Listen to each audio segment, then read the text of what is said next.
নামাজের নিয়ম, নিয়ত ও দোয়া সম্পর্কে আলোচনা করছি।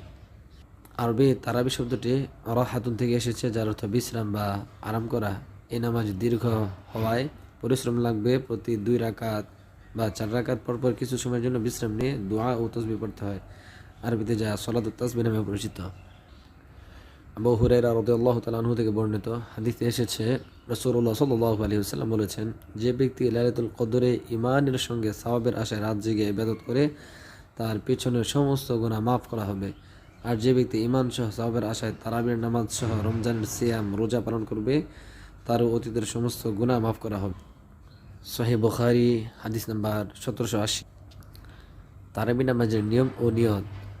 রমজান মাসে এশার নামাজের পর 2 রাকাত সুন্নত পড়ে তারাবির নামাজ আদায় করতে হয়। এক্ষেত্রে তারাবির নামাজের নিয়ম: নাওয়াইতু আন উসাল্লি লিল্লাহি তাআলা রাকাতাই সালাতি তারাবিহ সুন্নাতু রাসূলিল্লাহি তাআলা মুতাওয়াজ্জিহান নাজিয়াতুল কাবাতি শরীফাতি আল্লাহু আকবার ইক্তাদাতু বিহাদাল ইমাম। অন্যদিকে তারাবির নামাজে প্রতি 4 রাকাত পরপর বিশ্রাম নেওয়া হয়। এই সময় দেশে একটি দোয়া পড়ার প্রচলন রয়েছে। প্রায় সব মসজিদের মুসল্লিরা এই দোয়াটি পড়ে থাকে।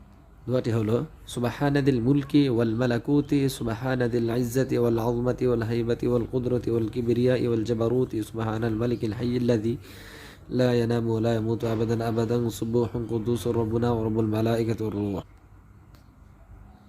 এছাড়া তারাবির নামাজ শেষে দেশের মসজিদগুলোয় বিশেষ একটি মোনাজাত প্রচলন রয়েছে। সেটি হচ্ছে, আল্লাহুম্মা ইন্না নাসআলুকাল জান্নাতা ওয়া নাউযু বিকা মিনান নার ইয়া খালিকাল জান্নাতা ওয়ান নার বিরহমাতিকা ইয়া আজিজু ইয়া গফফার ইয়া কারীমু ইয়া সাত্তার ইয়া রহিমু ইয়া জাব্বার ইয়া খালিকু ইয়া বার।